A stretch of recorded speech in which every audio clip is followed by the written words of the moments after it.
So, um, hmm. Let's see. I would say that. Noisy neighbor up there. Sorry about that. Let's see. My low, my high, my act of kindness. Well, yesterday I didn't really have an opportunity to see my mom because she was working yesterday, and on top of all that, my father had something to do later on that evening. So I was, pretty much on my own. But I got to see my dad. Plus, I'm gonna be seeing him today anyway. So, life is good. Oh, also, this morning, because full disclosure, I actually made myself breakfast earlier. I haven't eaten it yet. I'm going to wait until after I'm done with this because it's still really hot. I burned my finger right there. See the burn? Yeah, well, it kind of hurts, but, it's no big deal. But my high is, again, I got to hang out with my dad a lot yesterday. We got to church really early because he had to usher people in. And for dinner, we actually decided to do something really different because since my folks are members of the Corning Country Club, they have to pay a monthly fee anyway. So we figured, why not just he and I go to dinner there? And we did. Although they were having a party, so we couldn't really order off the dinner menu. So they only had the lunch sort of afternoon snack menu. It was actually really good. I mean, it was still a pretty decent sized meal. And let's see, my act of kindness was after I got to see my dad. I actually told myself I was going to do something myself, and I wound up doing that. There's this bar in Elmira called Patrick's, and they were having a music night, so I'll go there for a little while. And I did, and it was fun. So I kept my promise. Not to mention, I actually saw some people that I knew. So that was pretty cool. All in all, it was a nice evening to myself. I mean, it's not necessarily that often I get a Saturday evening to myself. At least not until I leave my parents' place at whatever hour I leave at. So this was kind of nice. And with that out of the way, good morning and happy Sunday, everybody. In case anyone's wondering, at the country club, I ordered their beef Philly. It's essentially a Philly cheesesteak, which it was pretty good. I mean, as far as having a sandwich goes, I mean, you could have burgers and stuff, but you couldn't have the really fancy stuff. Obviously, it's the country club. They have a braised chicken or filet mignon or stuff like that. But honestly, they weren't able to serve that because there was a party going on or something. Although, what was going on is whoever this party was, it was big enough where you have kids playing with the piano out in the lobby, and some of those kids are really good, man. Stupid good. They were playing music I remember my brother playing because he played the piano growing up. And for the record, yes, I did share that fact once before when I talked about my 13 things about my brother on his birthday, and one of them was he did play the piano. And he was also a trumpet player, so there we go. Alright, enough of the pleasantries. You know what this video is going to be. There was a new episode of Amphibia yesterday, and for once I can actually talk about it as soon as it comes out rather than wait a little bit because, remember, last week I had to wait until Wednesday or something just because there was just so many busy things with my nephew's baptism and everything. But this week, no putting up anything. Right here, right now. Let's go. Amphibia, episode 56, which was 2 11-minute segments known as The Three Armies and The Beginning of the End.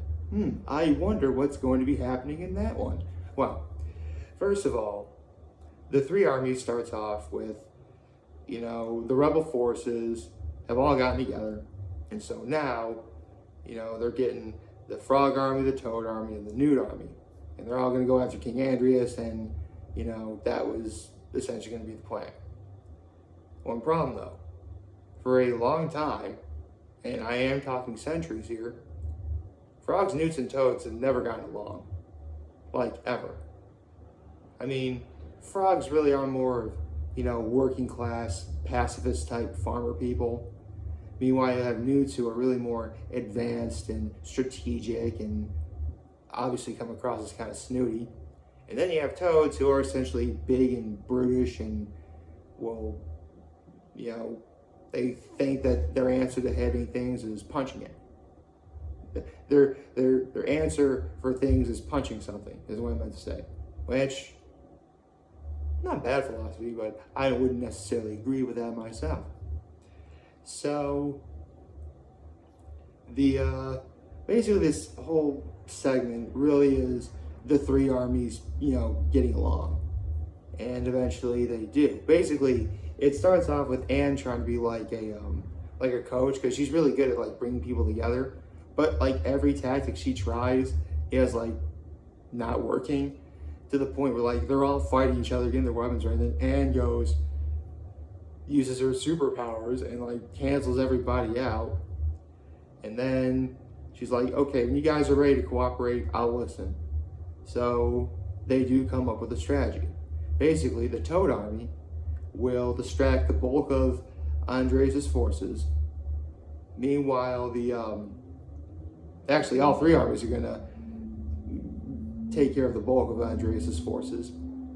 And then the small stealth team, which mostly consists of Anne, Sasha, the Planner family, and Grime. So about, a few people. And they're gonna sneak in, save Marcy, get the music box. We win, right? It turns out King Andreas is going to I keep saying Andreas, it's Andreas. He's going to invade Earth like tonight. So they got to get a move on. And then we get to the next 11-minute segment, the beginning of the end. And oh boy, there's a lot to talk about here. So it starts off with all the rebel forces getting together. They're attacking Andreas' forces, and we're actually doing pretty good. Like seriously, King Andreas is looking up on the cow, like holding a thing of cider. He's like, that's actually a pretty big army. Ooh, is this raspberry? Because he's drinking like cider. That was kind of funny. So meanwhile, Anne and the rest of the stealth team is sneaking in. They're gonna try and save Marcy and everyone. But then eventually it gets to the point where like the forces, our guys, are actually doing a really, really good job. So King Andreas he's a villain, but he is a boss villain. You know what I mean? He jumps off way up high because his castle is in the air, jumps all the way down. There's a huge like crash or whatever. He does this like really cool like twirling thing with his sword, gets out his like laser sword. He's like, oh, don't stop on my account. So then he's like slashing everybody. It was so cool. Like, this is like Lord of the Rings stuff, man. It's like when the Ents are fighting the orcs. That was cool. And it turns out the strategy that the rebel forces were using is actually a strategy that Marcy, from a movie that Marcy would force Anne and Sasha to watch, even though they'd sleep like toward the end. So meanwhile, for the stealth forces, they're sneaking in, and then they see Olivia and Yunnan, and they are possessed. So they got to fight them, which they do. They win because they fight in sync, and then Anne and Sasha fight in sync, and the girls win. Anne and Sasha, I mean. I forgot all 4 characters fighting in this segment are female for a second there. Anyway, so they snap Yunnan and Olivia out of it, and it's like, guys, wait, Marcy's changed. Like, we'll save her. Then they go inside, they see the music box, like, it turns out the music box is a hologram, and then appears Marcy, or should I say Darcy now. I'm gonna keep calling her Marcy just simply because that's really who she is, and come on, this Darcy thing is gonna end eventually, at some point. And then, worst thing happens, Marcy, okay, forget, I'm calling it Marcy. No, Marcy. Marcy captures them, and the rebel forces lose, they have to retreat, whatever. And so now they're beginning the invasion of Earth. Before that, Marcy's like, I'm going to do one thing Andreas couldn't do. I'm going to kill Anne. And then Anne's like, wait, how do you know killing me won't destroy your only chance of using the box again? Because remember, she still has the blue gem power. And then Darcy's like, using all the collective minds that are in the head, she's like, for the first time, we can't reach a consensus. We'll find a way to extract the energy out of you safely. Until then, they're captured, and now they open the portal to Earth, and Andreas' forces have now officially begun their invasion. And boy, was this something crazy. Like, it really looked like something out of, it looked like the beginning of the climax of the first Avengers movie when the Chitauri enter. It was like that kind of scenario. And it ends on to be continued. And I'm thinking, oh no. I'm scared. But yeah, Matt Brawley said it was, here's the thing. He made it so, even though that this was 2 11-minute segments, it's the second half, the beginning of the end, obviously, is when the finale is really going to kick off. So, next week and the week after, there's going to be 2 more episodes. I'm pretty sure they're going to be half-hour segments. So, it saves me time writing the title, I guess. But this was big, man. Like, way back when I first saw those promos for Amphibia back in 2019, like, I never thought the series was going to take this turn. I really didn't. I mean, yeah, there was going to be some magic or something like that to help get Anne and Sasha and Marcy home. But that's why Amphibia really is a masterclass in good storytelling. It's getting us to where we want to go. We just got to go for one, what's the right word? One juggernaut of a ride to get there. And I mean that in the best possible way. Because one of the biggest key moments of this, the beginning of the end, I didn't mention, is Anne and Sasha coming to terms with the fact that, by all accounts, Marcy was the reason why they went to Amphibia in the first place. So Sasha is on the fence as to whether or not they'll really be able to trust Marcy again. Or for that matter, they can even save their friendship. And I did not even consider that. But it's true. I mean, Marcy was worried about moving away and being away from, Anne and Sasha forever. So Marcy did what she, to be honest, even she said herself, Marcy never thought any of this would happen. Really, she didn't. And not to mention, Anne mentions the fact that Marcy was really trying to get Anne and Sasha interested in the things that, she was in, which, that can kind of be a turn-off in of itself. And what's worse is, Anne and Sasha really wouldn't show much interest in any of the stuff she was talking about, or they weren't paying attention, or, again, that movie I mentioned that they got their strategy from, that was a movie that Marcy forced Anne and Sasha to watch, and they'd sleep through the end. So in a way, they're both just as much to blame. Because their friendship was, I won't necessarily say fractured, but it didn't necessarily have the most solid foundation. And you know what they say, you can't build a house without a good foundation. So Darcy is literally, this is Darcy talking, she's tricking Anne and Sasha into thinking, I went through Marcy's memories. It turns out, I don't think you were very good friends to her.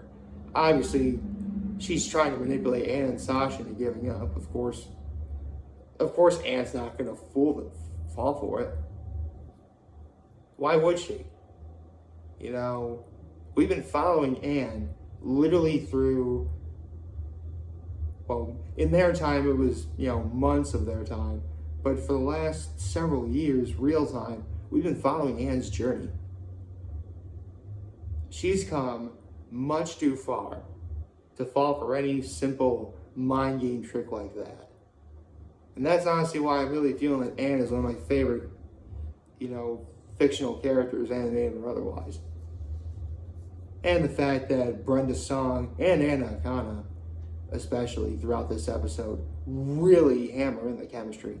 They really nailed this episode in terms of their voice work. Everyone did great here. Bill Farmer, Troy Baker, everyone was great in this episode.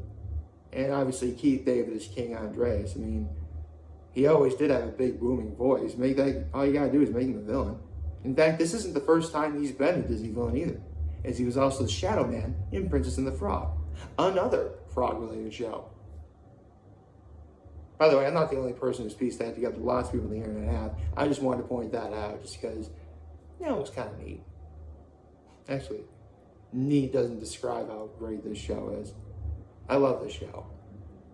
And you better believe I'll be there for the ending.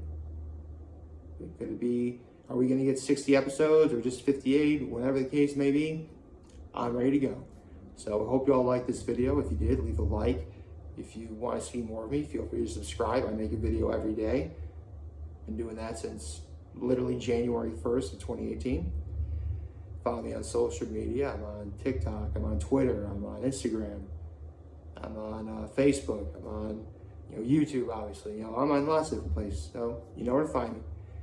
And as always, I am very humble in this video for all of you guys watching Joe for today. Hopefully you have a wonderful, wonderful Sunday. Remember, I'm talking to me here to Lynn. Take care and make good choices. See ya.